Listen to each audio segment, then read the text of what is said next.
everyone, welcome back to my channel. Today we will study about membrane proteins which actually help cell to communicate and transport substance and also perform many other functions. So let's get started. First of all, let's see what is membrane proteins. The proteins which are associated with plasma membrane, यानी वो proteins जो plasma membrane के साथ में associated हैं उन्हें अपन membrane proteins बोलते हैं. इसके कुछ टाइप्स हैं: peripheral protein, integral protein and lipid anchored protein. सबसे पहले पेरिफेरल प्रोटीन देखते हैं. पेरिफेरल प्रोटीन वो प्रोटीन्स होती हैं जो मेम्ब्रेन सरफेस पे प्रेजेंट होती है. ये प्लाज्मा मेम्ब्रेन की स्ट्रक्चर है जो ऑलरेडी मैं आपको बता चुकी हूँ. इसके ऊपर इस तरह से ये मेम्ब्रेन के ऊपर इस तरह से ये पेरिफेरल प्रोटीन्स जो है वो अटैच्ड होते हैं. पेरिफेरल प्रोटीन के नेचर है कि ये ग्लोबुलर होते हैं नेचर के अंदर. इनका जो कोर है यानी ये जो पेरिफेरल प्रोटीन है इनका जो कोर यानी अंदर का जो भाग है वो हाइड्रोफोबिक होता है नेचर के अंदर, और इनका जो सरफेस है वो हाइड्रोफिलिक होता है.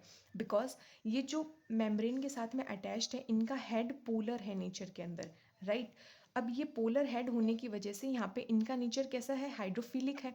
अब हाइड्रोफिलिक है तो इस पेरिफेरल प्रोटीन का बाहर का नेचर भी हाइड्रोफिलिक होना चाहिए सो दैट यहाँ पे कोई रिपल्शन नहीं देखने को मिले. सो ये इजीली यहाँ पे अटैच्ड हो सकती हैं, इसलिए इन प्रोटीन्स का जो सरफेस है वो हाइड्रोफिलिक होता है और इनका जो कोर है वो हाइड्रोफोबिक होता है. ये इंटीग्रल प्रोटीन से भी अटैच्ड रह सकती हैं as well as plasma membrane के साथ में भी. अब इनके बीच में कौन सा अट्रैक्शंस या इंटरेक्शन देखने को मिलता है, वो है electrostatic interaction as well as hydrogen bonding. Electrostatic interaction ऐसे इंटरेक्शंस होते हैं जो या तो अट्रैक्टिव फोर्स जनरेट करते हैं या रिपल्सिव फोर्स जनरेट करते हैं because of their electric charge. तो अगर मैं आपको दिखाऊं यहाँ पे फॉर एग्जांपल ये प्लाज्मा मेम्ब्रेन मैंने यहाँ पे ड्रॉ करी है. अब यहाँ पे आपका ये पेरिफेरल प्रोटीन है. इस पेरिफेरल प्रोटीन में पॉजिटिव चार्ज हो सकता है, नेगेटिव हो सकता है, पॉजिटिव हो सकता है, नेगेटिव हो सकता है. Same as goes with plasma membrane में भी पॉजिटिव नेगेटिव हो सकता है. अब इनका आपस में इंटरेक्शन हो रखा है. अपोजिट चार्ज जो है वो अट्रैक्ट करते हैं एक दूसरे को, राइट. तो इन्होंने आपस में इंटरेक्शन बना रखा है. इसी इंटरेक्शन को इलेक्ट्रोस्टैटिक इंटरेक्शन अपन बोल रहे हैं. अब इनका सेपरेशन जो है वो एक्सट्रीम पीएच कर दूं अगर मैं तो हो सकता है, या फिर हाई सॉल्ट कंसंट्रेशन कर दे तो हो सकता है, या फिर यूरिया का यूज़ करके हो सकता है. किस तरह से कि इफ़ एक्सट्रीम पीएच कर दिया तो यहाँ पे H+ की जो कंसंट्रेशन है वो इंक्रीज हो जाएगी, और यहाँ पे जो प्रोटीन की बाइंडिंग है प्लाज्मा मेम्ब्रेन के साथ में कुछ इस तरह से negative negative and NH3 positive. H+ की कंसंट्रेशन बढ़ाने से अब ये H+ यहाँ पे अटैच हो जाएगा और H+ यहाँ पे अटैच हो जाएगा. अगर ये H+ यहाँ पे अटैच हो जाएगा इस तरह से तो इसका नेगेटिव चार्ज जो इसके ऊपर प्रेजेंट था वो पॉजिटिव चार्ज में कन्वर्ट हो जाएगा. अब अगर यहाँ पे सारे चार्ज पॉजिटिव हो जाते हैं इस प्रोटीन के अंदर तो अब यहाँ पे रिपल्शन जनरेट होगा. अब यहाँ पे रिपल्शन जनरेट होगा जिसकी वजह से ये प्रोटीन इस प्लाज्मा मेम्ब्रेन से सेपरेट आउट हो जाएगी. वहीं अगर NaCl दे दिया जाएगा तो सेम जहाँ पे पॉजिटिव चार्ज होगा वहाँ पे Cl नेगेटिव आके ऐड हो जाएगा, और जहाँ पे नेगेटिव चार्ज होगा वहाँ पे Na+ आके ऐड हो जाएगा. तो उस वजह से वहाँ पे भी रिपल्शन जनरेट होगा और वहाँ से ईजिली अपन पेरिफेरल प्रोटीन को सेपरेट कर सकते हैं. पेरिफेरल प्रोटीन के फंक्शंस देखते हैं तो ये स्ट्रक्चरल सपोर्ट प्रोवाइड करते हैं साइटोस्केलेटन फिलामेंट के साथ में. ये मैंने आपको बताया था कि इंटीग्रल प्रोटीन के साथ में भी ये पेरिफेरल प्रोटीन्स ऐड हो रखे हैं और प्लाज्मा मेम्ब्रेन के साथ में भी. तो ये बेसिकली क्या करते हैं, पेरिफेरल प्रोटीन जो बीच में प्रेजेंट है ये यहाँ पे एक साइड से इंटीग्रल प्रोटीन के साथ में ऐड हो रखे हैं और दूसरी साइड से यहाँ पे ये जो साइटोस्केलेटन फिलामेंट है इनके साथ में ऐड हो जाते हैं.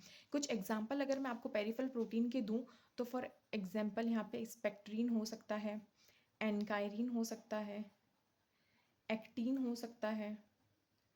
ये सब यहाँ पे साइटोस्केलेटन फिलामेंट के साथ में एक साइड से अटैच होंगे और एक साइड से इंटीग्रल प्रोटीन से अटैच होंगे, और इस तरह से ये स्ट्रक्चरल सपोर्ट प्रोवाइड करते हैं. सेल सिग्नलिंग में भी हेल्प कर सकते हैं कि कुछ पेरिफेरल प्रोटीन्स हो सकती हैं जिनके ऊपर कुछ रिसेप्टर्स प्रेजेंट हो, यहाँ पे कुछ सिग्नल आएगा, सिग्नल आने के बाद में अंदर सेल सिग्नलिंग भी की जा सकती है और एंजाइमेटिक फंक्शन भी यहाँ पे परफॉर्म किए जा सकते हैं पेरिफेरल प्रोटीन के ऊपर। Second protein integral protein. Integral proteins वो हैं जो लिपिड बाइलेयर के अंदर एम्बेडेड होती हैं पूरी तरह से। ये डिफ़िकल्ट हैं रिमूव करने के लिए। क्यों? क्योंकि यहाँ पे मैंने आपको पहले बताया था हाइड्रोपैथी प्लॉट जब अपन ने पढ़ा था उसमें कि यहाँ पे जो टेल प्रेजेंट होती है इस प्लाज्मा मेम्ब्रेन के अंदर, यहाँ पे जो टेल थी, ये वाली जो स्ट्रक्चर आपने देखी थी, ये जो हाइड्रोफोबिक टेल है, इसी के बीच में ये मेम्ब्रेन अटैच है इस तरह से। तो इनके बीच में हाइड्रोफोबिक इंट्रैक्शन प्रेजेंट है जो डिफ़िकल्ट है रिमूव करने के लिए। अब ये जो मेम्ब्रेन को कम्प्लीटली स्पैन कर सकती हैं, या तो सिंगल पास प्रोटीन हो सकती हैं या फिर multi pass protein. Single pass protein means कि या तो एक बार ये प्रोटीन पूरी उस मेम्ब्रेन को स्पैन कर रही है तो उसको अपन सिंपली सिंगल पास प्रोटीन बोल देते हैं। और अगर एक से ज़्यादा बार मेम्ब्रेन को स्पैन कर रही है प्रोटीन तो उसको मल्टीपास प्रोटीन बोल दिया जाता है। अगर एक बार स्पैन करेगी तो यहाँ पे एक अल्फ़ा हेलिक्स का फॉर्मेशन होगा और इस अल्फ़ा हेलिक्स में कितने अमीनो एसिड होने चाहिए? टोटल 20 अमीनो एसिड की रिक्वायरमेंट है सो दैट वो इस पूरी प्लाज्मा मेम्ब्रेन को क्रॉस आउट कर सकें। एक बात और कि इन्हीं प्रोटीन्स को ट्रांस मेम्ब्रेन प्रोटीन बोला जाता है जो इस पूरी मेम्ब्रेन को क्रॉस कर पा रही हैं। कुछ ऐसी भी प्रोटीन्स होती हैं जो सिर्फ कुछ इस तरह से क्रॉस आउट करती हैं, इनको मेम्ब्रेन प्रोटीन बोल सकते हैं लेकिन ट्रांस मेम्ब्रेन प्रोटीन नहीं बोल सकते हैं। अब अगर इंटीग्रल प्रोटीन के अंदर इंट्रैक्शंस देखें तो हाइड्रोफोबिक इंट्रैक्शन प्रेजेंट होता है, जो hydrophobic tail as well as ये जो इंटरनल पार्ट है इसका ट्रांस मेम्ब्रेन रीजन जो है उनके बीच में प्रेजेंट होता है hydrogen bonding as well as van der Waals interaction present होता है। अब अगर इंटीग्रल प्रोटीन का सेपरेशन करना है तो उसके लिए salt solution containing non ionic detergent का यूज़ कर सकते हैं या फिर आयनिक डिटर्जेंट का भी यूज़ कर सकते हैं। कुछ एग्जांपल्स हैं आयनिक डिटर्जेंट के एसडीएस, सीटैब और नॉन आयनिक के ट्राइटन एक्स और नॉन आइडेड P40। डिटर्जेंट यहाँ पे क्या रोल प्ले करता है? डिटर्जेंट बेसिकली बोलेगा प्रोटीन को कि तुम मेरे साथ आके अटैच हो जाओ और लिपिड को छोड़ दो वहाँ से।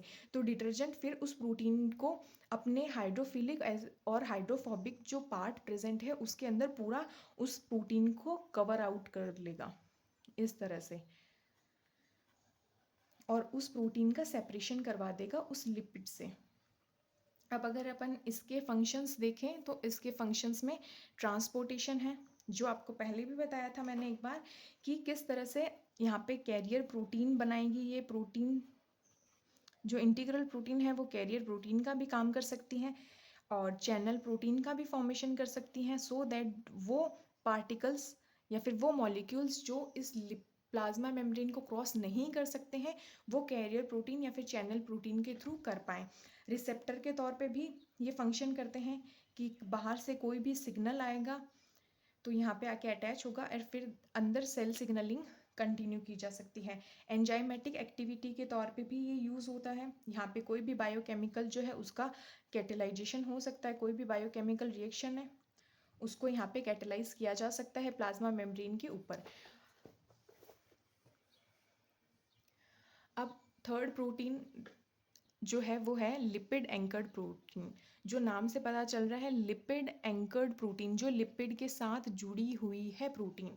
ये डायरेक्टली एम्बेडेड नहीं होती है मेम्ब्रेन के अंदर, डिस्पाइट दैट वो अटैच होती है मेम्ब्रेन के through by a lipid molecule, इसीलिए इसका नाम है लिपिड एंकर्ड प्रोटीन। वो डायरेक्टली मेम्ब्रेन के साथ में एसोसिएट ना होके कुछ लिपिड मॉलिक्यूल्स का यूज़ करती है ताकि वो प्रोटीन्स मेम्ब्रेन के साथ में अटैच हो सकें। इनको अपन ना तो सॉल्ट के थ्रू रिमूव कर सकते हैं और ना ही डिटर्जेंट के थ्रू, कुछ स्पेशल एंजाइम्स ही हैं जो इनको सेपरेट आउट कर सकते हैं। अब टाइप्स अगर अपन देखें लिपिड एंकर्ड के तो फर्स्ट है मिस्टॉइलेशन। यहाँ पे मिस्टिक एसिड होता है जो 14 कार्बन का है। अब सिंपली मैं आपको बताऊं तो अगर किसी प्रोटीन को इस मिस्टिक एसिड के साथ में ऐड होना है, ये मैंने मिस्टिक एसिड की यहाँ पे स्ट्रक्चर बना रखी है जो 14 कार्बन की चेन है। अगर और ये आपकी प्रोटीन है, अगर किसी प्रोटीन को इस मिस्टिक एसिड के साथ में ऐड होना है तो उसके एंड पर ग्लाइसिन प्रेजेंट होना चाहिए, पहली चीज़। और वहाँ पे NH टर्मिनल है, NH टर्मिनल होगा और इस मिरिस्टिक एसिड के एंड में कार्बोक्सिल ग्रुप होगा। अब ये NH और ये कार्बोक्सिल ग्रुप बॉन्ड क्रिएट करते हैं और उसी बॉन्ड को अमाइड बॉन्ड या पेप्टाइड बॉन्ड भी बोला जाता है। यही बॉन्ड आपको अमीनो एसिड के बीच में भी देखने को मिलेगा। तो मिरिस्टॉयलेशन के लिए क्या क्या रिक्वायरमेंट है? फर्स्ट, कि जो प्रोटीन मिरिस्टिक एसिड के साथ में उस लिपिड के साथ में ऐड होना चाहती है उसके एंड में ग्लाइसिन होना चाहिए और NH टर्मिनल है, सो वो NH टर्मिनल इस कार्बोक्सिल ग्रुप के साथ में ऐड होगा मिरिस्टिक एसिड के और यहाँ पे अमाइड बॉन्ड या पेप्टाइड बॉन्ड का फॉर्मेशन कर लेगा। सेकेंड, प्रिनाइलेशन फर्नाइलेशन या उसको अपन जर्नाइल जर्नाइल भी बोलते हैं। यहाँ पे बेसिकली IPP यूनिट होती है कुछ 5 कार्बन की, फिर उसको अगर डबल कर दिया जाए तो 10 कार्बन एंड देन 15 कार्बन का जब ये हो जाए तो उसको अपन फर्नेसाइल बोलते हैं और यदि यही 20 कार्बन का कर दिया जाए तो जर्नाइल जर्नाइल बोला जाता है। अब यदि किसी प्रोटीन को इस फर्नेसाइल के साथ में ऐड होना है तो उस बॉन्ड को बोला जाएगा थियो ईथर बॉन्ड। तो मिरिस्टॉयलेशन में जो बॉन्ड बन रहा है that is amide bond glycine के साथ में और प्रेनाइलेशन में जो बॉन्ड बन रहा है दैट इज थियो ईथर बॉन्ड और सिस्टीन के साथ में।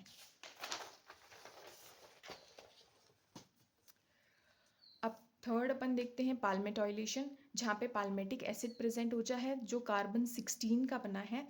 अब यदि किसी प्रोटीन को पाल्मेटिक एसिड के साथ में ऐड होना है तो उस प्रोटीन के मिड पार्ट में कहीं बीच में सिस्टीन प्रेजेंट होना चाहिए। सेम SH यहाँ पे भी प्रेजेंट है, ये अपना OH देगा। OH देने के बाद में यहाँ पे इनके बीच में थियो एस्टर बॉन्ड का फॉर्मेशन हो जाएगा। आपने पहले जो देखा प्रेनाइलेशन के अंदर यहाँ पे थियो ईथर बॉन्ड का फॉर्मेशन हो रहा था बिकॉज यहाँ पे CH2 प्रेजेंट है। अगर CH2 और SH का बॉन्ड बन रहा है तो वहाँ थियो ईथर बॉन्ड का फॉर्मेशन होता है। और वहीं पाल्मेटॉयलेशन में यहाँ पे थियो एस्टर बॉन्ड का फॉर्मेशन हो रहा है कार्बोक्सिल ग्रुप और SH के बीच में। अब एक लास्ट आपकी प्रोटीन है वो है GPI एंकर्ड प्रोटीन जिसको अपन बोलते हैं ग्लाइकोसिल फोस्फेटिडाइइनोसिटॉल। ये किस तरह से लिपिड से अटैच्ड होती है या फिर ये किस तरह से मेम्ब्रेन के साथ में अटैच होती है? तो सबसे पहले यहाँ पे आपकी प्लाज्मा मेम्ब्रेन है। इस प्लाज्मा मेम्ब्रेन के अंदर यहाँ पे फोस्फेटिडाइल इनोसिटॉल प्रेजेंट है। फोस्फेटिडाइल इनोसिटॉल यहाँ पे प्रेजेंट है। अब ये फोस्फेटिडाइल इनोसिटॉल जो है ये एन एसिटाइल ग्लूकोसामिन के साथ में सबसे पहले बॉन्ड बनाएगा। ठीक है, अब यहाँ पे ये आपकी GPI एंकर्ड प्रोटीन प्रेजेंट है। ये GPI एंकर्ड प्रोटीन है, इसके लास्ट में कार्बन और ऑक्सीजन प्रेजेंट है। अब ये बॉन्ड बनाते हैं फोस्फो इथेनॉल एमीन के साथ में। यहाँ पे आपके PI प्रेजेंट था और यहाँ पे इन्होंने बॉन्ड इस प्रोटीन ने बॉन्ड बनाया है फोस्फो इथेनॉल एमीन के साथ में। अब यहाँ पे ये जो PI है और यहाँ पे ये जो PE है इनको बीच में जोड़ा जाता है कुछ ऑलिगोसैकेराइड चेन के थ्रू। यहाँ पे कुछ ऑलिगोसैकेराइड चेन प्रेजेंट है, उसके थ्रू इस PI और इस PE को ऐड कर दिया जाता है और इस तरह से ये जो आपकी GPI प्रोटीन प्रेजेंट थी वो फाइनली ऐड हो जाती है मेम्ब्रेन के साथ में। आई होप चीज़ें आपको क्लियर हो चुकी होंगी। अगर आपको कोई भी डाउट है तो do let me know in the comment section and if you like the video please do like share and comment. Thank you.